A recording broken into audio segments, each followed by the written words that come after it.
بعد سلام مجدد خدمت همه شما خوبان و عزیزان. در صفحه پنجم مصحف عثمان طاها آیه 25 سوره مبارکه بقره با هم میخوانیم. اعوذ بالله من الشیطان الرجیم و بشر الذین آمنوا و عملوا الصالحات.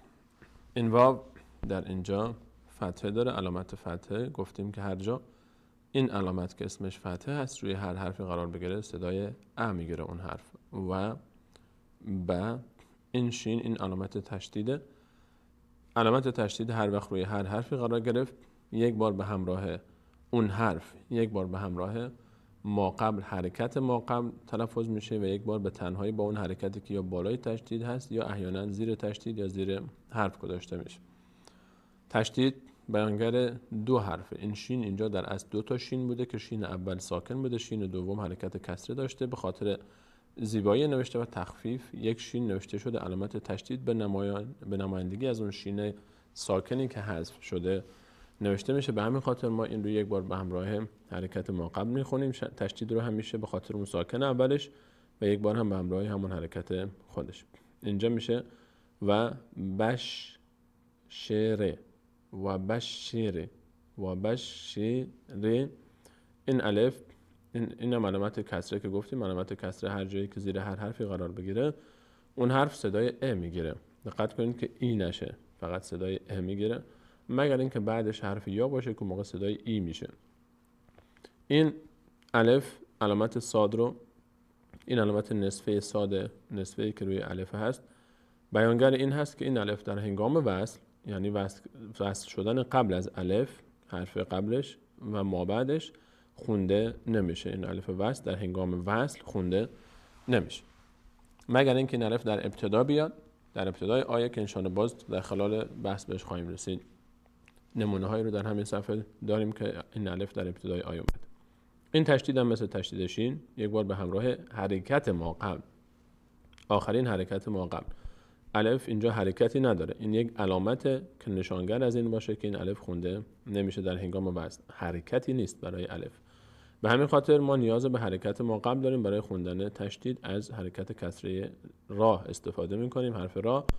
و این لام یک بار به همراه کسره حرف را خونده میشه، یک بار به همراه فتحه خودش. اینجا ز حرکت حرف زال کسره داره میشه ز، چون بعد از کسره یا اومده، این یا بعد از کسره اومده. هر وقت بعد از حرف کسره یا بیاد، از اون جایی که حرف کسره، حرکت کسره ببخشید، هر وقت بعد از حرکت کسره حرف یا بیاد، از اون جایی که حرکت کسره و حرف یا از لحاظ مخرج شبیه هم هستن، حرکت کسره تقویت میشه و صدای ای میگیره. دیگه نمیشه این حرف نمیشه ذ، میشه ذی میشه. این هم که فتحه دار میشه نه. و بشریل و بشریل و بشریل نمیچسبه به لام. و بشریل الذین، همزه فتحه بعدش هر وقت الف بیاد، هر وقت بعد از فتحه حرف الف بیاد، حرکت فتحه و اون حرفی که فتحه روی اون قرار گرفته که اینجا همزه هست تبدیل به آ میشه. هر وقت بعد از حرف فتحه الف قرار بگیره دیگه ا خونده نمیشه، آ خونده میشه. تقویت میشه فتحه به همراه الف ما بعدش. اینجا میشه آ. ببخشید. و دقت کنید که این آ هم پر خونده نمیشه، یعنی آ نباید بگیم ا. و بشر الذین آمنوا. واو هر وقت بعد از ضمه قرار بگیره، ضمه اینجا روی نون حرف ضمه داریم، حرکت ضمه رو روی حرف نون داریم. حرکت ضمه هر وقت بعدش حرف واو قرار گرفت صدای او میگیره. ببینید در این سه تا مثالی که اینجا داشتیم الان، بعد از کسره هر وقت حرف یا قرار بگیره صدای ای میگیره، بعد از حرف فتحه هر وقت الف قرار بگیره صدای آ میگیره، و بعد از حرکت ضمه هر وقت حرف واو قرار بگیره صدای او میگیره. این میشه چی؟ منو. این الف هم خونده نمیشه. هر وقت الفی دیدید که رویش علامت صفر هست، این علامت صفر در فارسی شبیه 5 عربی میشه. این علامت صفر هر وقت روی الفی علامت صفر دیدید این خونده نمیشه.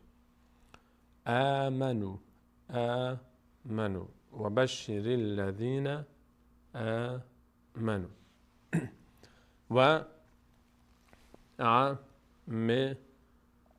اینجا بعد از ضمه واو اومده. اگر ما بعد این چیزی نمی بود میشد عملو عملو، چون این الف که خونده نمیشه. الان تا اینجا میشه عملو، اما این الف خونده نمیشه چون صفر داره مثل الف اینجا.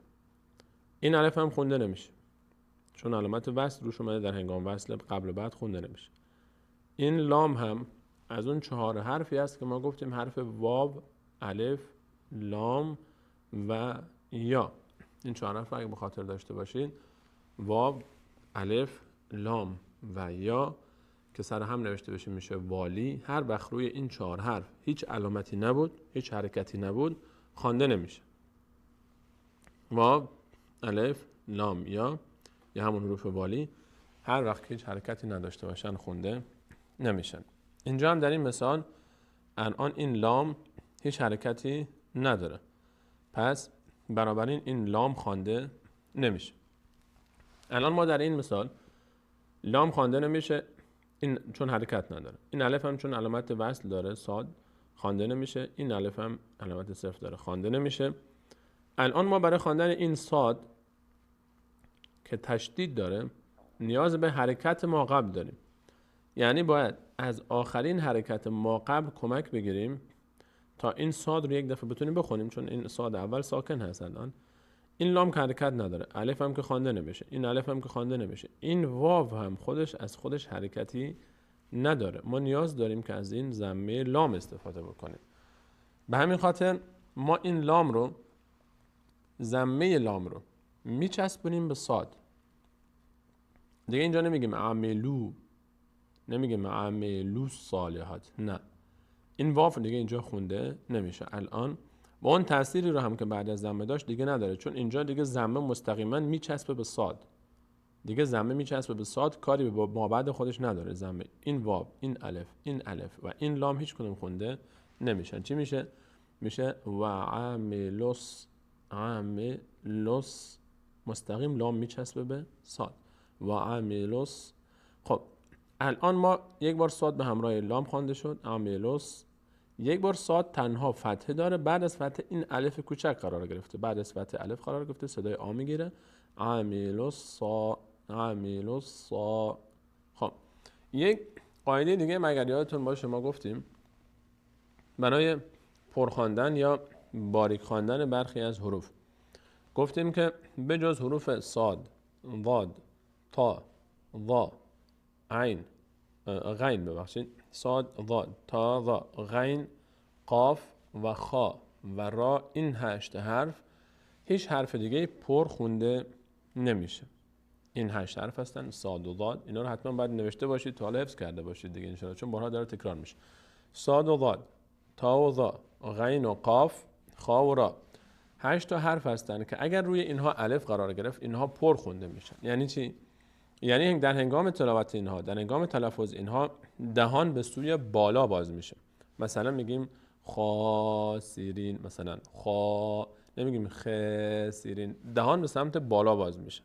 اگر پر خوانده نشد، حرفی پر خوانده نشه که غیر از این حروف هست، دهان به سمت بغل باز میشه، یعنی به جای که به سمت بالا باز بشه به سمت بغل باز میشه. مثلا این مثالی که اینجا داشتیم آمنو، در کلمه آمنو همزه از این 8 حرف نیست. به همین خاطر در هنگام تلفظ حرف همزه ما دهان رو به سمت بالا باز نمی‌کنیم، نمیگیم آمنو، میگیم آمنو، دهان به سمت بغل باز میشه. آمنو، آمنو، نمیگیم آمنو. اما در کلمه صالحات این اتفاق میفته. صاد که از اون 8 حرف است، این 8 حرف رو میگیم حروف استعلا، حروف مستعلیه، حروفی که پر خونده میشن، صاد، ضاد، تا، ضا، غین و قاف، خا و را. اینو مد نظر شما عزیزان باشه. غیر از این موارد لفظ جلاله الله هم هر وقت قبلش فتحه بیاد یا ضمه بیاد اون هم پر خونده میشه. مثلا والله، والله، الحمد لله، کسره که بیاد دیگه پر خونده نمیشه. الحمد لله، نمیگیم لله، لله. اینها ان شاء الله باز بیشتر درباره‌اش صحبت میکنیم. و عملوا و عمیلوا اینجا پر خونده میشه، صاد دهان به سمت بالا باز میشه. و عمیلوا ببینید اینجا ها، این فتحه ها بعدش الف قرار گرفته، اما ها از اون 8 حرف نیست. به همین خاطر چون ها از اون 8 حرف نیست، ما چیکار میکنیم؟ اینجا این رو پر نمیخونیم، نمیگیم و عمیلوا الصالحاتی، میگیم و عمیلوا الصالحاتی. صالحاتی، صاد پر خونده میشه، دهان به سمت بالا باز میشه، اما برای ها دهان به سمت بالا باز نمیشه، به سمت بغل باز میشه. و عمیلوا الصالحاتی. صالحاتی. خب تا اینجا از اول بخونیم. و بشر الذین آمنوا و عملوا الصالحات. دقت کنید روی این کلمه و عملوا الصالحات. ان روی نونی که تشدید داره، همیشه یک کمی مکس کنید. روی نونی که تشدید داره سریع رد نشید، اندازه یک حرکت مد روش میشه مکس کرد راحت. ان، اینو در اصطلاح تجوید ما بهش میگیم غنه. اینو من یادآوری میکنم که باز به تفصیل درباره‌اش صحبت کنیم. ان لهم. خب بریم ادامهش رو. ان لهم جن، اینجا تشدید به همراه مقب خونده میشه جن. یک بار نون به همراه فتحه خوانده میشه، یک بار نون فتحه داره و الف، اینجا الف خونده میشه نا میشه، اما نون از اون حروف 8 تایی که پر خونده میشن نیست، به همین خاطر پر خونده نمیشه، دهان به سمت بالا باز نمیشه. میگیم جناتین، میگیم جنه، نمیگیم جنه تین.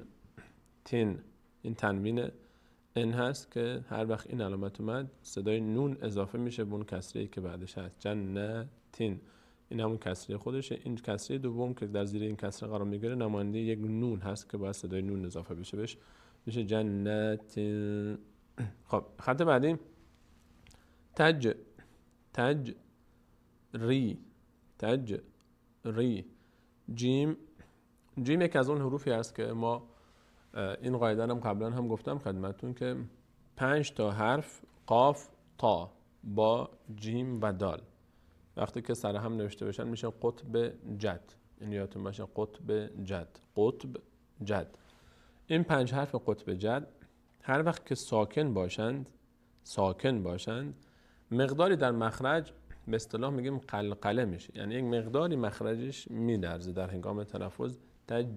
نمیگیم تج، همونجا قطع کنیم صدا رو. یک کمکی میلرزه.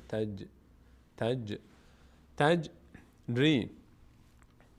ر کسره داره بعدش یا اومده، نمیشه تج ر، میشه تج ری. من نون که علامت نداره همیشه ساکن در نظر بگیرید، نونی که حرکت نداره. غالبا عثمان‌طاها در بعضی موارد این رو نمی‌نویسه، جایی که اخفا میشه نون رو علامت نمیذاره روش. من تحتی ها، تا اینجا میشه من تحتی ها. من تحتی ها تا اینجا، اگر بعدش چیزی نباشه. اما ببینیم بعدش چی خبر هست. الف خوانده نمیشه چون علامت وصل داره. لام ساکن نیاز به حرکت ما قبل داره، این حرکت رو از الف نمیتونیم بگیریم چون حرکتی نداره. نیاز از این الف هم نمیتونیم بگیریم چون حرکتی نداره. این حرکت ما قبل رو از ها میگیریم. فتحه ها کمک میکنه به ما برای خواندن این لام. ها مستقیم میچسبه به لام. در مواردی که ما برای خواندن ساکن ما بعد یا تشدید ما بعد نیاز به حرکت ما قبل الف داریم، دیگه اینجا الف خوانده نمیشه. مثال بالا هم همین اتفاق اونجا برای واو افتاد در کلمه و عملوا الصالحات. اینجا واو دیگه نشد، عملو نشد، عملوس شد، چون لام مستقیم چسبید به صاد. اینجا هم نمیگیم تحتها الانهار، تحتها انهار، نه، تحتی هل. این ه مستقیم میچسبه به لام. این الف و این الف دیگه حذف میشن. اینجا میشه چی؟ من تحتی هل ان، اینجا این همزه فتحه داره، ان ها رو، فتحه ها فتحه داره، بعدش الفه، میشه صدای آ میگیره اما پر خونده نمیشه. ها، هی دو چشم پر خونده نمیشه. تحتها الانهار، تحتها الانهار، انهار، نون حرکت نکنه، انه نشه، انهار. خب تا اینجا از اول آیه بخونیم. وبشر الذين آمنوا وعملوا الصالحات أن لهم جنات تجري من تحتها الأنهار. اگر وقف کنیم، هر جایی که وقف کردیم ما ایستادیم اونجا همیشه اون حرف آخر ساکن خونده میشه. هر جا که شما وقف کردید آخرین کلمه‌ای که تلفظ میکنید ساکن میشه. اینجا اگر به هنگام وقف میشه ساکن میشه. این علامت رو قبلا هم توضیح دادیم. این علامت صلا، این صاد مخفف وصل هست، این لام هم، این لا مخفف اولا، یعنی وصل اولاست. اینجا یعنی وصل کردن اولاست، یعنی اگر شما وصل کنید بهتر است. اینجا نایستید بهتره، اما اگر ایستادید هم اشکالی نداره، میتونید بیستید، اما اگر وصل کنید بهتر است، از لحاظ معنا کاملتر میشه. خب کلمه اینجا من تحتها الانهار در هنگام وقف، اما اگر خواسته باشیم ادامه بدیم من تحتها الانهار کل لما، کل لام یک بار میچسبه به کاف، کل لما فتح بعدش الف صدای آ میگیره، کلما رزقو قو، این قاف ضمه داره بعدش واو اومده، این الف هم خونده نمیشه. رزقو کلما رزقو منها من ثمرات من ثمرات كلما رزقوا منها من ثمرات. خب تا اینجا اگر بعد از این تنوین تنوین ان حرکت غیر از حروف یرملون بود اینجا تن خونده میشد، اما ببینیم بعدش چی است. اینجا بعدش یک تشدید داریم، را.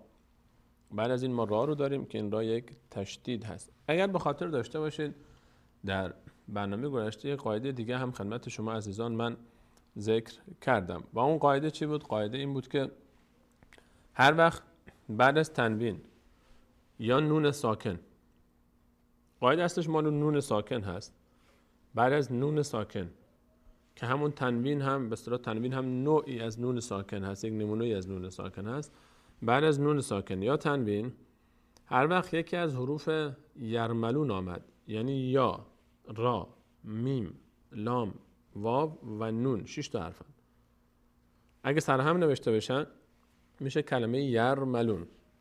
اینا رو یادداشت کنید، حفظ کنید. چند قاعده بیشتر نیست. ما الان یک قاعده قطب جد گفتیم که حروف قلقله هستن، وقتی ساکن باشن قلقله میشن، قاف، تا، ب، با، جیم، دال، قطب جد. یکم حروف اصطلاح رو گفتیم، صاد و زاد و تا و ضا و غین و قاف و خا و را، و والی رو گفتیم حروف که ناخوانا هستن که هیچ وقت خوانده نمیشن وقتی علامت نداشته باشن، واو، الف، لام، یا، واو، الف و لام و یا، 4 تا. و یرملون این قاعده چهارمی که داره میگه. یرملون حروف یرملون هر وقت بعد از نون ساکن یا تنوین یکی از این حروف قرار گرفت، اون نون ساکن یا تنوین تبدیل میشه به حرف مابعد، یکی از این 6 تا حرف، هر کدوم از این 6 تا حرف که بود نون تبدیل میشه به یکی از اون حرفا، یعنی حرف بعدی تشدید میگیره و نون دیگه تلفظ نمیشه. این قاعده یرملون حتما یادتون است. یه قاعده دیگه هم درباره نون ساکن و تنوین گفتیم که هم قاعده زنبور در فارسی هم که بود اگه یادتون باشه. البته اسمش قاعده زنبور نیست، قاعده اسمش هست قاعده اقلاب یا قلب به میم، تبدیل کردن نون به میم. وقتی که بعد از نون ساکن یا تنوین حرف ب آمد، مثلا من بعد مثلا الان بعد نون ساکن ب اومده، نمیگیم من بعده، نون رو تبدیل میکنیم به میم. این رو غالبا در مصاحف شما میبینید یک میم گذاشته روش، یعنی خود به خود نیازی به فکر کردن روی این قاعده نیست، یک میم همیشه هست. این رو ما در فارسی هم داریم که زنبور رو مثلا میگیم زنبور. هر وقت در فارسی هم نون و ب به خاطر که مخرجشون به هم نزدیکتر بشه نون تلفظ نمیشه، میم تلفظ میکنیم که تا راحت‌تر تلفظ بشه، میگیم من بعد. مثلا اینجا در ثمرتین با هم ببینیم، اینجا در این ثمرتین الان بعد از تنوین اینجا ما حرف را رو داریم. حرف را یکی از حروف یرملون هست، یکی از حروف یرملون اینجا هست و الان این را تشدید گرفته. تشدید این ر به خاطر چیه؟ تشدید این ر به خاطر همون تنوینی که قبلش اومده. تنوین تبدیل میشه به را. الان برای تلفظ چطور تلفظ میکنیم؟ میگیم من ثمرات تر. این ت رو ما میچسبونیم به را، چون ر تشدید داره، باید به کمک ما قبل خونده بشه دیگه، درسته؟ این تنوین اول تبدیل شد به را، این تنوین اول تبدیل شد به را، ر تشدید گرفت، یک را بود، یک رای دیگه هم اضافه شد، به خاطر اون تنوینی که تبدیل به را شد دو تا تشدید شد. الان دیگه نمیگیم این را، الان اون نون رو دیگه تلفظ نمی‌کنیم، اصلا فکر می‌کنیم این نیست، این کسره دومی که نماینگر نونه، فقط همین کسره اول هست، میچسبونیم به را. من ثمرات رزقا، من ثمرات رزقا، اینجا رزقا قالو. اگر اینجا وقف کنیم، بالفرض خواسته باشیم روی این کلمه رزقا وقف کنیم، یعنی بیستیم، ادامه ندیم تلاوت رو، میشه رزقا رزقا رزقا. قاف تنوین ان هر جا که شما روش ایستادید دیگه تبدیل به الف میشه. به همین خاطر این رو قاف ننوشتن، یک الف گذاشتن که در هنگام وقف قا خونده میشه، رزقا. یعنی مثلا اگر ما اینجا بیستیم، مثلا چطور بخونیم؟ از خط بالا بیایم، کلما رزقوا منها من ثمرات رزقا. البته اینجا وقف نمی کنیم، به فرض اگر فرق وقف بشه. خب ادامه، من ثمرات رزقا قالو قالو قالو قالو. این الف خونده نمیشه، ها فتح بعدش الف، ها. اینجا ببینید بعد از، اگر این الف در آخر بود هازا خونده میشد، این هازاست چون بعد از فتح الف اومده، هازا. اما اینجا ما بعدش چون یک تشدید داریم دیگه مجبوریم این الف رو نخونیم. این الف در هنگام وصل خونده نمیشه، این لام تشدید داره. تشدید نیاز به حرکت ما قبل داره. آخرین حرکت ما قبل چیه؟ این فتحه است. فتحه رو میچسبونیم به این لام. این دو تا الف این وسط هیچ نقش پیدا نمیکنه، میشه چی؟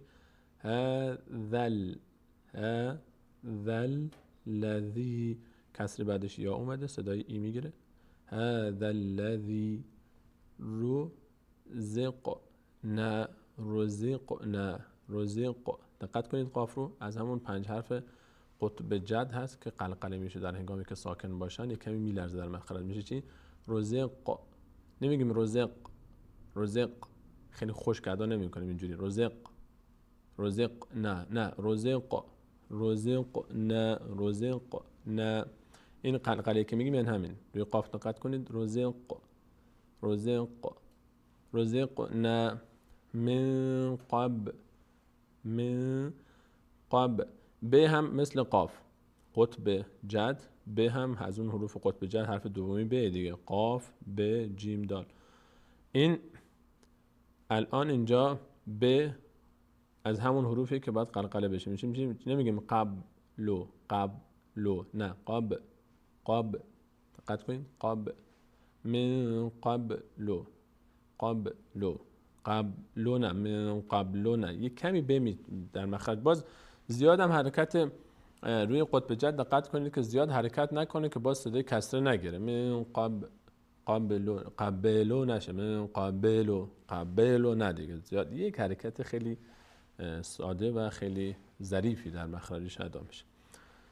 برگردیم این خط رو با هم از یکمی بالاتر بخونیم. من ثمرات رزقا قالوا هذا الذي رزقنا من قبل اگر اینجا وقف کنیم لام هم ساکن میشه.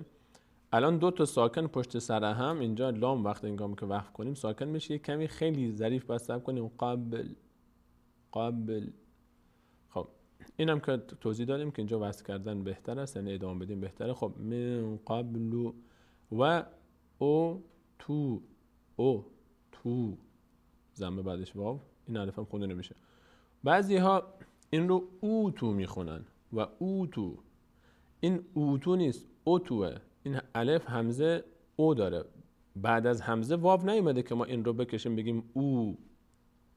این اگر بعد از این همزه یک واو اینجا می بود میشد و او تو. مثل این که الان بعد از این تا یک واو اومده، بعد از ضمه تا واو اومده شد تو. اما این الف دیگه نمیشه او تو، میشه او و او تو. اینو نکشید، این واو پیدا نمیشه. و او تو و او تو بهی و او تو بهی، این یا بعد از کسره هی کشیده میشه. و او تو بهی متشابه در هنگام وقف این میشه متشابه، الف خونده میشه. تنوین ان در هنگام وقف الف خونده میشه. بقیه تنوین ها همه ساکن خونده میشن. این تنوین استثناء در هنگام وقف الف خونده میشه. و اتو به متشابه در هنگام وقف. اما اگر وصلش کنیم چی؟ خب اگر وصلش کنیم میشه متشابهن، به شرطی که بعدش حروف یرملون یا به نباشه که تبدیل به میم بشه یا تبدیل به یک حرف ما بعدش بشه. الان بعد از تنوین ما چی داریم؟ خط بعد ببینیم. بعد از این تنوین الان واو داریم. واو یکی از همون حروف یرملونه که همین الان صحبتش بود. 6 تا حرف یا، را، میم، لام، واو، نون. یعنی چی کار باید بکنیم الان اینجا ما باید این تنوین رو تبدیل بکنیم این فتحه اضافی که بیانگر اون نون ساکن هست، این فتحه که مال خود ها هست، اون فتحه دومی که تنوین رو تشکیل میده، دو تا فتحه که با هم میشن میشه تنوین، یا دو تا کسره یا دو تا ضمه، همیشه اون فتحه دوم یا کسره دوم یا ضمه دوم نمایندگی از یک نونی میکنه که حذف شده، نونی بوده حذف شده. الان این فتحه دوم که نماینده اون نون ساکن هست، بعد از این تنوین یا همون نون ساکن یک واو اومده در خط بعد.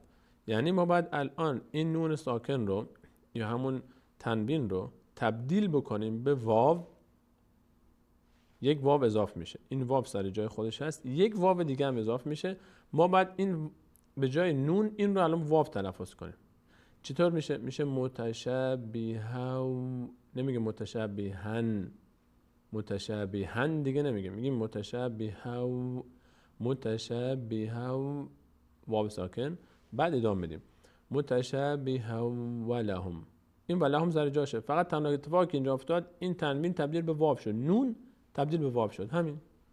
نون تبدیل شد به حرف ما بعد در یرملون. بعد از تنوین یا نون ساکن یک از حروف یرملون که بیاد، این تنوین یا نون ساکن، این نون تبدیل میشه به حرف ما بعد. متشابهو، هاو نمیگیم هن، متشابهن ولهم، نه، متشابهو ولهم. و اتو به متشابهو ولهم فی، کسر بعدش یا صدای ای میگیره، فی فتحه بعدش الف صدای آ میگیره و روی الف مد هم هست. این علامت مده، یعنی که هر حرفی که این علامت روش قرار گرفت، این علامت آی، این کلاه الف به اصطلاح، این رو باید بکشیم.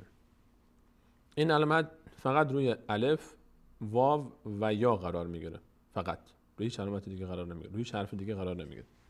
خب اینجا چی میشه؟ فیها کشیده میشه، فیها. خب ولهم فیها ازواج، تا اینجا از و واو فتحه داره، بعدش الف کوچکی اومده میشه و از و واو پر خونده نمیشه، همونجور که ها پر خونده نشد. از اون 8 حرف نیستن اینا. نمیگیم فیها نشه، فیها از و، نمیگیم از وا هم نمیشه، ازواجون نه، ازواجون، از و ازواجون. بعد از تنوین میم قرار گرفته. دیگه نمیگیم ازواجون. این واو دوم رو که همون نون ساکن نمایندگی از نون ساکن میخونه رو باید تبدیل کنیم به حرف بعدیش که میمه. میشه چی؟ این میشه میم. ازواجم مطهره. اینو دقت کنید چی شد؟ این تنوین بعدش یکی از حروف یرملون قرار گرفت. ما این تنوین دوم رو تبدیل کردیم به حرف ما بعد. شما این تنوین رو در نظر نگیرید، خلاصه کردم. فقط این ضمیر رو در نظر بگیرید، بچسبونید به حرف بعدی. تمام. اینجا تشدید رو خودش گذاشته. ازواجم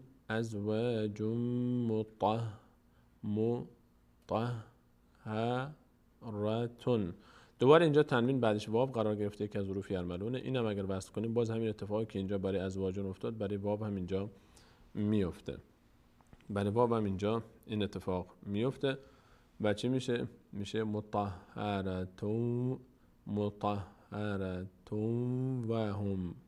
این واو تبدیل میشه به این تنوین تبدیل میشه به واو بعد. نمیگه مطهرتون و هم، نه، مطهرتون و هم فیها اینجا خ پرخونده میشه، یکی از اون 8 حرف هست. نمیگیم خالیدون، خالدون. نون ساکن میشه چون در آخر آیه قرار گرفته، باید وقف کنیم. و هم فیها خالدون. نمیگیم خالیدون، خالدون. از اول خط بخونیم. ولهم فيها أزواج مطهرة وهم فيها خالدون. بریم آیه بعدی. احمد جان میگه نیم ساعت رفت، 2 آیه رفتی، 1 آیه رفتم. احمد جان 2 آیه هم نرفتم، کاش 2 آیه میشد. هنوز به آیه 25 تازه تمام کردیم. خب بریم آیه بعدی. اینو من آیه اول رو غالبا توضیح بیشتر میدم، شاید بعضی از عزیزان در قسمت اولی باشه که با ما هستن که یک تکراری برای قواعد بشه. از آیه بعدی باز انشاءالله اون چیزی رو که تکرار کردیم از قواعد در آیه اول دیگه تکرارش نمیکنیم. بریم آیه بعدی. ان الله الان اینجا ما این تا اینجا این لفظ جلاله الله، الف خونده نمیشه، لام خونده نمیشه. این لام دوم تشدید داره، نیاز داره به کمک فتحه ما قبل برای تلفظ. این لفظ چطور میشه؟ این نون فتحه نون میچسبه به این تشدید اینجا، به این لامی که تشدید داره. میشه چی؟ اینل. لفظ جلاله رو گفتم خدمتتون که لفظ جلاله الله هر وقت که قبل از لفظ جلاله فتحه باشه یا ضمه، فتحه یا ضمه، حروفی که بالای حرف نوشته میشن پر خونده میشه، دهان میره سمت بالا. اگر کسره داشت که پایین حرف نوشته میشه، دهان دیگه پر خونده نمیشه، باریک خونده میشه. مثلا اینجا میشه چی؟ ان الله. نمیگیم ان الله. نمیگیم ان الله. اما نمیگم در الحمدلله مثلا سوره هم میگفتیم الحمدلله. نمیگیم لله. این باریک خونده میشه. هر وقت قبل از لفظ جلاله الله کسره باشه باریک خونده میشه، هر وقت فتحه یا ضمه باشه پر خونده میشه. ان الله لا، الف قبلش فتحه بعدش الف، لا پرم خونده نمیشه، لا نمیگیم لا. ان الله، اون استثناء فقط برای لفظ جلاله الله است که پر خونده میشه، هر لامی پر خونده نمیشه، فقط در لفظ جلاله الله استثناء پر خونده میشه وقتی که قبلش فتحه یا ضمه باشه. ان الله لا یستحیی. دقت کنید یا کسره داره، یک یای دیگه هم بعدش هست که مد داره. این یک یاست، مد هم داره. نگید یستحی، بعضی اینجوری میخونن یستحی. این کسره میدن به ه، این کسره مال یه هست، مال ه نیست، ه ساکنه. تموم شد، ه دیگه تموم شد، اینجا دیگه ه تموم شد. یستحیی. دقت کنید یی، 2 تا یه پشت سر همه، اولی کسره داره. یستحیی. بعد اینو باید بکشیم ان الله لا یستحیی ان یضرب مثلا ما. اینجا کلمه لا یستحیی رو دقت کنید که نگید لا یستحیی. من شنیدم خیلی از عزیزان در این دوچار اشتباه هستن، دوچار در تلفظ این میگن لا یستحیی، تحیی کسره میدن به ه. لا یستحیی یی. ان الله لا یستحیی ان یضرب مثلا ما. این من بقیه‌شو کامل کردم تا معنی کامل بشه. خب ان اینجا نون ساکن بعدش یا اومده، حروف یرملون، نون باید تبدیل بشه به یا. نون اینجا نون تلفظ نمیشه، اینجا یا تلفظ میشه، به جای نون یا تلفظ میکنیم به خاطر قاعده یرملون ادغام. بعد از نون ساکن یکی از حروف یرملون اومده، نون تبدیل میشه به حرف ما بعد میشه چی؟ ای. اینو نون تلفظ نمیکنیم، یا تلفظ میکنیم به خاطر همجنس شدن با بعدش. ای یضرب، ای یضرب، نگین ان یضرب، ای یضرب. اینجا نون تبدیل میشه به یا، اینجا نون تلفظ نمیشه، یا تلفظ میشه. ای یضرب، ای یضرب. نون ساکن، یک بار دیگه من این قاعده رو بگم، نون ساکن یا تنوین هر وقت بعدش یکی از حروف یرملون ی، را، میم، لام، واو و نون قرار گرفت، اون نون ساکن یا تنوین خونده نمیشه، تبدیل میشه به حرف بعدش خودش. مثل اینجا ان یضرب، نون ساکن بعدش یا اومده، نون تبدیل میشه به یا، تمام. همین اتفاق، فقط اتفاق دیگه نمیفته، همیشه سر جای خودش. نون میشه یا، میشه ای یضرب، نمیشه ان یضرب، ای یضرب، ای یضرب، ای یضرب مثلا. اینجا مثلا بعد از تنوین چی اومده؟ میم اومده، باز همین اتفاق اینجا میفته، اینجا هم باز قاعده یرملون اجرا میشه. اینجا نون ساکن تبدیل میشه به میم، اینجا اونجا تبدیل شد به یا، عقب‌تر تبدیل شد به یا، اینجا تبدیل میشه به میم، میشه مثلا. نمیگیم مثلا، به جای نون میم تلفظ میکنیم، مثلا ما، مثلا ما. خب مثلا ما، ای یضرب مثلا ما. بعوضة، بعوضة. اینجا دیگه تنوین چون بعدش یرملون نیومده سر جای خودش باقیه. بعوضة فما فوقها، فوقها، فوقها، فما فوقها. نگیم فما فوقها، نه، اینجا هیچ کنون پر خونده نمیشه. فما فوقها. این جیم هم نشان از این داره که اینجا وقف جایز است، میتونید وایستید، میتونید وای نستید، میتونید وایستید، میتونید وای نستید. بعدش اما، این اگه تا اینجا ادامه پیدا نکنه اینطور خونده میشه اما. اما بعدش چی داریم؟ بعدش این الف خونده نمیشه، لام داریم، تشدید داریم. این تشدید نیاز به حرکت معقب داره، این الف حرکت نداره، میم عقب، این هم الف حرکت نداره عقبش. این تشدید میم باید بچسبه به لام الذین، چی میشه؟ فامل. ببینید این میم مستقیم فتحه میچسبه به این لام دیگه، اینجا نه این الف خونده میشه نه این الف خونده میشه. فامل الذین، فاما الذین آمنوا فیعلمون، فیعلمون انه تا اینجا انه نگاه کنید این الف خونده نمیشه، این لام نیاز به ساکن، نیاز به حرکت معقب داره که ضمه هست، ضمه میچسبه به لام. انه الحق، حق دوبار خونده میشه، حق، انه الحق، حق، حق. مر. اینجا باز ادغام قاعده یرملون اجرا شده. بعد از نون ساکن اینجا باز را اومده، اونجا در کلمه ای یضرب خط بالا یا اومده بود، در تمرین بالایی باز مثلا ما اونجا میم اومده بود در خط بالا، اینجا در این آیه در کلمه بعد از تنوین میم اومده بود، اینجا بعد از تنوین نون ساکن، اینجا بعد از نون ساکن را اومده. بعد از نون ساکن را یکی از حروف یرملونه، دومین حرف یا را، نون تبدیل میشه به را، دیگه نون خونده نمیشه، ر شده، به خاطر همین این ر تشدید گرفته، میشه مر، ربهم من ربهم. خب من ربهم، این نمیگیم من ربهم، این اینجوری نخونید من ربهم دیگه، اصلا نونی در کار نیست. نون تبدیل میشه به تشدید را، میشه مر ربهم، مر ربهم، مر ربهم. خب بریم ادامهش. و اما باز اینجا مثل اونجا فاما بود خط بالا، اینجا و اماست. فاما و اما، اینجا تا اینجا و اماست. اما وقتی که بریم پایین تر و اما الذین، اونجا فاما الذین شد، اینجا و اما الذین. بازم این الف خونده نمیشه، لام نیاز به حرکت ما قبل داره، این الف هم حرکت نداره، از میم فتحه میم کمک میگیریم. و اما الذین کفروا، کفروا را ضمه داره بعدش واو صدای او میگیره، این الف خونده نمیشه.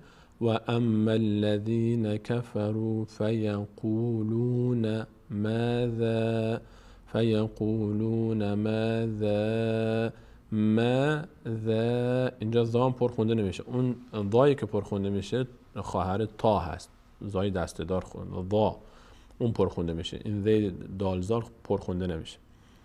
ماذا، اینجا مد هم داره یعنی باید کشیده بشه. ماذا اراد، اینجا را پر خونده میشه، ر حرف ر فتحه داره بعدش الف اومده. را یکی از اون 8 حرفی است که ما گفتیم پر خونده میشه، صاد ضاد تا ضا غین و قاف خاء را. اینجا میگیم اراد نمیگیم اراد. ماذا اراد، دقت کنید فرق بین تلفظ را و ذا و میم، با اینکه همه اینا الف روشون هست، این دوتا اولی باری خونده میشن، میم و ذا، را پر خونده میشه. ماذا ببخشید، ماذا اراد، اراد دهان اینجا به سمت بالا باز میشه. خب بعدش لفظ جلاله الله به کمک برای تلفظ به کمک این فتحه نیاز داره. این دال میچسبه به لام و چون قبل از لفظ جلاله فتحه قرار گرفته پر خونده میشه. چطور میشه؟ میشه ماذا اراد الله، اراد الله، ماذا اراد الله بهذا، بهذا مثلا، مثلا. اینجا این میم، میم اینجا نشان از چی داره؟ این میم از علائم وقف هست، یعنی لازم هست که اینجا وقف بشه. میم هر جا دیدید یعنی لازمه که اینجا وقف صورت بگیره. این میم با اون میمی که برای تبدیل حرف نون فرق میکن، اون میم رو اینجوری کشیده میکشه، میم رو اینجوری میکشه پایین به سمت عثمان تا این میم رو اینطور کمی کش داده. این نشانه وقف هست. با اون میم اشتباه نگیرید که اون میمی که در زنبور، قاعده زنبور هر وقت بعد از نون ساکن به می اومد تبدیل میشد نون به میم، اون نیست. اینجا علامت وقف مثل این سلام، مثل جیم، مثل بقیه حروف. خب این میشه چی اینجا؟ این میشه مثلا، مثلا. اینجا الف خونده میشه و چون لام از اون حروفی نیست که پر خونده بشه، پر هم خونده نمیشه، نمیگیم مثلا، مثلا. خب اینجا از این خط آخر بخونیم. و اما الذین کفروا فیقولون ماذا اراد الله بهذا مثلا. خط بعدی یضل، یضل، لام یه بار با کمک ضاد یک بار خودش، یضل بهی، بهی کشیده میشه، اینجا یا داره بعدش، بعد از کسر یا آمده. بهی کثیرا، کثیرا. اگر روی کلمه کثیرا وایستیم مثلا، کثیرا اینجا اگر وقف میکردیم میشه چی؟ کثیرا، کثیرا. اگر وقف کنیم اینجا میشه کثیرا و ر، چون را هم چون از اون حروف مستعلی است که پر خونده میشه، میشه کثیرا، نمیگیم کثیره، کثیرا. اما اینجا وقف نمی کنیم، ادامه میدیم. اما در هنگام ادامه دادن بعد از تنوین واو اومده. بعد از تنوین یا نون ساکن یکی از حروف یرملون اومده، یعنی اینکه این تنوین باید به جای نون واو تلفظ بشه که حرف بعدیش هست. میشه کثیرو و یهدی. اینجا که دیگه نمیگیم کثیرن، به جای نون واو تلفظ میکنیم تا مشابهت پیدا کنه به حرف بعدیش به خاطر قاعده ادغام در یرملون. کثیرو و یهدی بهی کثیرا. اینجا میتونیم وقف کنیم، اینجا وقف میکنیم، علامت جیم یعنی جایزه. میتونید وقف کنید، میتونید وقف نکنید، میتونید برید وایستید، مختارید. کثیرا. خب چطور میشه؟ از اول خط یضل به کثیرا و یهدی به کثیرا. این کثیرن اول تنوینش این تبدیل شد به واو به خاطر حرف واو بعدش که ادغام یرملون شد. اینجا اگر ما کثیرن رو ادامه بدیم، اگر وقف کنیم که میشه کثیرا، اگر ادامه بدیم باز همین اتفاقی که برای کثیرای اول افتاد اینجا میفته. یعنی اگر ادامه دادیم باز دوباره باید این تنوین رو تبدیل کنیم به حرف واو بعدیش، بگیم کثیرا، دوباره اینجا ادغام صورت میگیره، تبدیل میشه به خاطر حرف یرملون بعدش، یکی از حروف یرملون واو، و این تنوین تبدیل میشه به واو. کثیرا و ما یضل به. اینجا این مد روی یا نشان از این داره که باید کشیده بشه. این و ما یضل به الا برای اثبات الف اومده تا اینجا میشه الا. اما به خاطر اینکه این الف بعدش که وصل خونده نمیشه و این لام هم ساکن خوانده نمیشه تنها، نیاز داره به آخرین حرکت ما قبل این حرکت فتحه میچسبه به لام، دیگه الف اینجا و این الف هیچ نقش پیدا نمیکنه، انگار که اصلا اینها نیستند. وقتی اینها نباشن این لام مستقیم میچسبه به این. چطور تلفظ میشه؟ میشه ایلل فاسقین. حرف آخر همیشه ساکن میشه، فا پر خونده نمیشه، حواستون باشه. نگید فا فرق این دوتا است. الا الفاسقین. این آیه رو اجازه بدید یک بار از اول بخونیم چون که میتوننشون.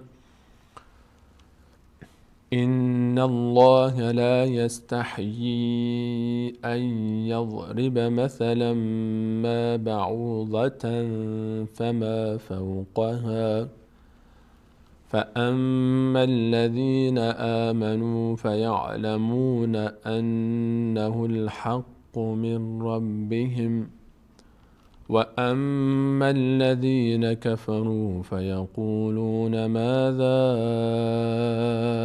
أراد الله بهذا مثلا يضل به كثيرا ويهدي به كثيرا وما يضل به إلا الفاسقين. بریم آیه بعدی. هنوز این دو آیه 3 آیه دیگه داریم از این صفحه، انشاءالله اینو در چند دقیقه بتونیم تمام کنیم که باز همین صفحه رو شما عزیزان تلاوت کنید. در آیه 27 اول آیه ما الف وصل رو داریم. این الف وصل رو الان دیگه ما مجبوریم به این حرکت بدیم. یک راه اینه که ما آخر آیه قبلی رو بچسبونیم به این. چطور؟ مثلا بگیم و ما یضل به الا الفاسقین الذین ینقضون عهد الله. این نون رو بچسبونیم به این، میشه، مشکلی ایجاد نمیکنه. اما اگر خواستیم از اول آیه بخونیم چیکار باید بکنیم؟ اینجا باید به این الف یک حرکت بدیم. اینو دقت کنید عزیزان، چند بار دیگه هم پرسیده بودن قاعده الف وصل در هنگامی که اول آیه قرار بگیره. الف وصل خلاصش بگم، بارها گفتم اینو. الف وصل اگر در اول آیه قرار گرفت یا اول حرکت یا اول کلمه‌ای که میخوایم بخونیم، چه حرکتی بهش میدیم؟ نگاه میکنیم اگر بعد از این الف لام قرار گرفت، حالا چه لام خونده بشه چه خونده نشه، چه حرکت داشته باشه نداشته مهم نیست، بعد از الف لام قرار گرفت حرکت فتحه میگیره. تمام. در همین حالت فقط فتحه میگیره. الف وصل فقط در یک حالت فتحه میگیره، اونم بعدش لام باشه، حرف لام بعدش قرار میگیره. در غیر این حالت فتحه نمیگیره. این مال فتحه. چه موقع؟ حالا اگر بعدش لام نبود یا کسره میگیره یا ضمه میگیره. چه موقع کسره میگیره یا چه موقع ضمه میگیره؟ اگر بعدش لام نبود نگاه میکنیم، خب فتحه نمیگیره. نگاه میکنیم به بعد از لام، حرف بعد از لام، حرف بعد از لام حرکتی داره. اون حرف بعد از لام که حرکت داره، اونو چیکار میکنیم؟ نگاه میکنیم. حرف بعد از لام رو اگر حرکتش فتحه بود، بله فتحه میدیم. اگر حرکتش کسره بود، ببخشید، اگر حرکت بعدش ضمه بود، بهش ضمه میدیم. حرف بعد از لام، بعد از میگم لام، من کلا قاطی کردم. اگر الف وصل بعدش لام بود، فتحه میگیره. تمام. اگر لام نبود، حرف بعد از الف هرچی هست ساکنه، همونی که جای لامو گرفته به اصطلاح دیگه. حرف بعد از لام باشه که میشه فتحه. اگه لام نبود، یک حرفی جای لام هست که ساکنه، حالا هرچی باشه. بعد از اون حرف، اگه حرف بعدش یعنی حرف دوم ضمه داشت، بهش ضمه میدیم. کسره داشت، بهش کسره میدیم. فتحه هم داشت، بهش باز کسره میدیم. اینو یک کمی شاید برای عزیزان چند باری پرسیدن. خلاصه کلام بعد از الف فصل لام باشه، فتحه میدیم. تمام. لام نبود، به حرف دوم نگاه میکنیم. حرف بعدش الف نه، حرف بعدیش. دو تا حرف بعد از الف، اگر ضمه داشت بهش ضمه میدیم، اگر کسره داشت بهش کسره میدیم، اگر فتحه هم داشت باز بهش کسره میدیم. مثالاش باز میرسه ان شاء الله. هنوز راه طولانی در پیش داریم تا آخر قرآن ان شاء الله به ترتیب میرسیم بهش. در این آیه الان اینجا بعد از الف لام اومده، بهش فتحه میدیم. خلاصه کلام الذین این نون ساکنه، ینقضون عهد الله، دال میچسبه به لفظ جلاله. این الف و این لام خونده نمیشن، لفظ جلاله پر خونده میشه چون بعدش فتح و قبلش فتح اومده. عهد الله من، این میم همون میمیه که الان همون قاعده زنبور اینجا ایجاد میشه، اجرا میشه، همون قاعده اقلاب، قلب به میم. بعد از نون ب اومده، نون تبدیل میشه به میم دیگه. اینجا نون تلفظ نمیشه، میم تلفظ میشه. من بعد، من بعد، نمیگیم من بعد، من بعد، من بعد، من بعد میثاقه، میثاقه، میثاقه، ويقطعون ما امر الله، ما امر الله. اینجا لفظ جلاله پر خونده میشه چون قبلش فتح است.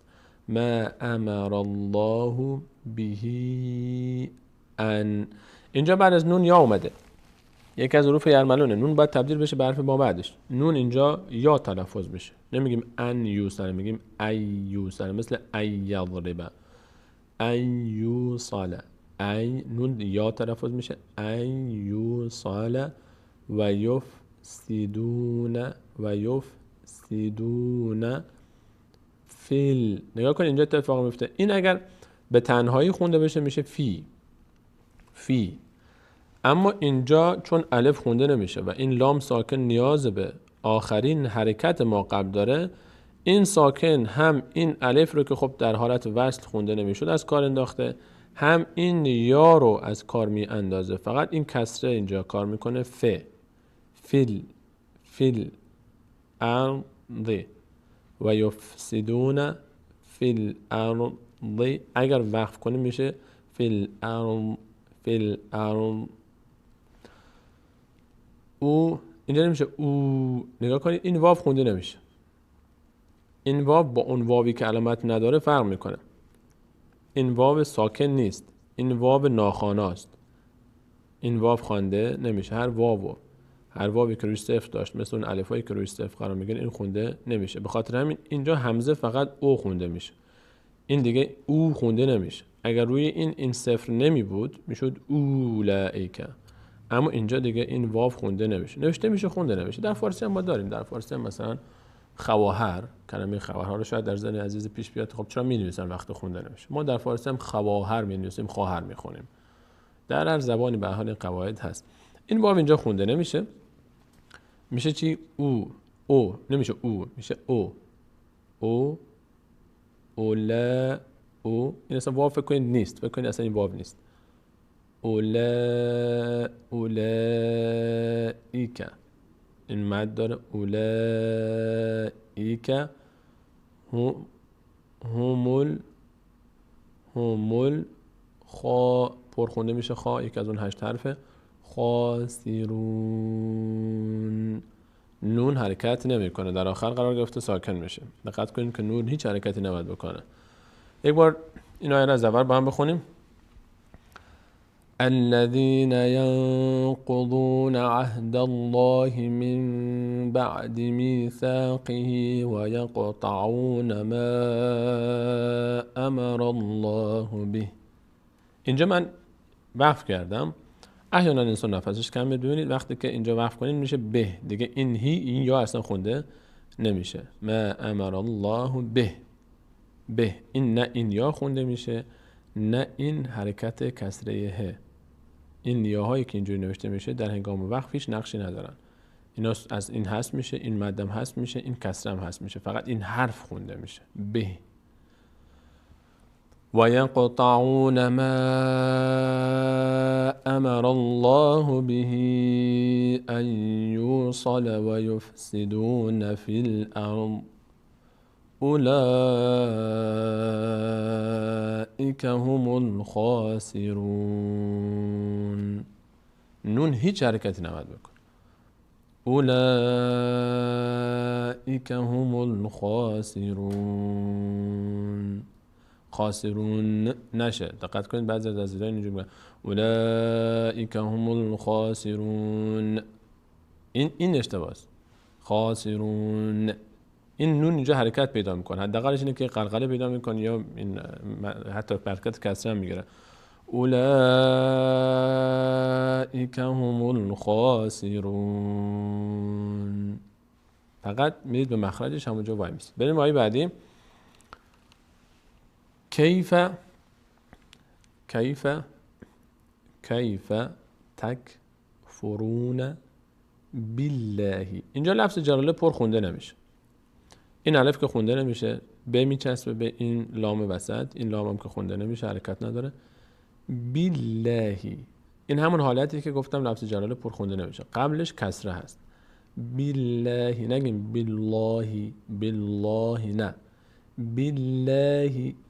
بالله و کنتم. میم هیچ حرکتی نکنه.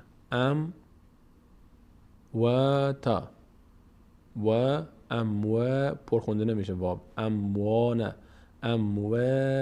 تا اگر اینجا وقف کنیم الف میگیره اموات، اما چون وقف نمی کنیم امواتا فاحیاکم. از اول آیه کیف تکفرون بالله و کنتم امواتا فاحیاکم ثم یمیتکم ثم یحیی. دو تا یه پشت سر هم. یحییکم. دقت کنید دو تا یه است. ثم یحییکم ثم الیه ترجعون. یه بار دیگه این آیه رو میخونیم. کیف تکفرون بالله و کنتم امواتا فاحیاکم ثم یمیتکم ثم یحییکم ثم الیه ترجعون. آیه آخر رو بریم با هم. هو ول الف خونده نمیشه، واب میچسبه به لام. هو الذی خلق لکم ما. این میم میتونید اینو در نظر نگیرید، این تشدید رو بخونید. به هر حال اینجا این تشدید به خاطر اینکه این میم بعدش دو تا میم اومده، شیخ عثمان طاهر روی این میم اول هیچ حرکتی نگذاشته، به جای این روی این تشدید گذاشته. بعضی قرآن ها میبینیم که شاید روی میم اول ساکن بگذارن، روی میم دوم حرکت بگذارن. تصویر داری احمد جان؟ هو الذی خلق لکم ما. اینجا مثلا مهم اینه که این دو تا میم اینجا هست. حالا چه این میم اول در نظر نگیریم، اینجا چون حرکتی نیست در نظرش نمیگیریم. لکم ما فیل. اینجا فیه، این فی خونده میشه به تنهایی. اما وقتی که در شرایط خاص دیگه، در شرایط بحرانی ما نیاز به کمک های ایشون داریم نسبت به این. الان این الف که خونده نمیشه، این لام هم ساکنه، ما نیاز به کمک داریم دیگه. وقتی که نیاز به کمک داریم دیگه حالت عادی نداره. این یا دیگه الان اینجا خونده نمیشه، این الف هم خونده نمیشه. این لام نیاز به این کسره داره، کسره میچسبونیم به لام، نمیگیم فیل ارض، نه فل. ولکم ما فیل ارض جمیعا. جمیعا اگر وایستیم، اگر وقف کنیم جمیعا میشه، اما چون ما ادامه میدیم جمیعا ثم میم میچسبه به سین که ساکن الف خونده نمیشه. ثم استوى. اینجا این الف این یا خونده نمیشه، اینجا یا خونده نمیشه، اینجا الف خونده میشه. الف خونده میشه و مد هم داره، یعنی اینکه باید کشیده بشه. و چون الف از حروف 8 تای صاد و ضاد تا و ظا غین و قاف خا و را حروف مستعلی نیست، دهان پر نمیشه، اینجا باریک خونده میشه. چطور میشه؟ میشه ثم استوى، ثم استوى، نمیگیم ثم استوى، نه، فرقش در اینه. ثم استوى لس. ببینید اینجا الان این یا خونده نمیشه، واو الف لام یا والی، 4 حرف واو و الف و لام یا هر وقت هیچ حرکتی روشون نباشه مثل این یا خونده نمیشن. این الف هم که هنگام وصل خونده نمیشه. این لام هم از همون حروف والی 4 تایی یکیش حرف نداره، خونده نمیشه. این سین تشدید نیاز به آخرین حرکت ما قبل داره، لام حرکت نداره. این الف هم که این بنده خدا فقط منتظره تا اینجایی کسی نباشه که این شروع کنه به خوندن. این یا هم که اینجا به خاطر خوشگلی نوشته شده. این لام میاد به این سین میچسبه. الی السماء، الی السماء. اما اگه اینجا وقف میکردیم چی میشد؟ روی کلمه سما این بعد ساکن میشد الی السماء، یعنی روی اینجا بعد وقف میشد. خب الی السماء فسو. اینجا واو یک بار به همراه واو سین خونده میشه، یک بار به همراه فتحه، و چون بعد از فتحه الف اومده صدای آ میگیره. فسو واو پر خونده نمیشه، خفیف خونده میشه. فسو هن، فسو هن. سبع سبعنشه.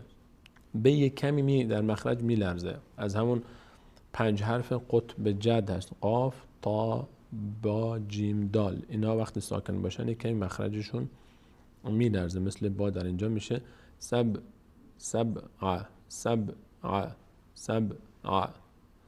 فسواهن 7 سماوات. اینجا ت اگر ساکن اینجا وقف کنیم که علامت جیم یعنی اجازه وقف داریم، اینجا ساکن خونده میشه، اینجا دیگه ساکن خونده میشه، سماواتی نمیشه. برخلاف تنوین ان که وقتی وای میستادیم مثل جمیعا در خط بالا میگفتیم جمیعا، اگر وقف میکردیم اینجا تنوین ان دیگه ساکن میشه، صدای ای نمیگیره، باز ساکن میشه سماوات. خب و هو بكل شيء. این یا ساکنه. فرق این یا و یای بالا در الا چی است؟ این یا در اینجا هیچ حرکتی نداشت و همین خاطر خوانده نشد، لام مستقیم چسبید به سین.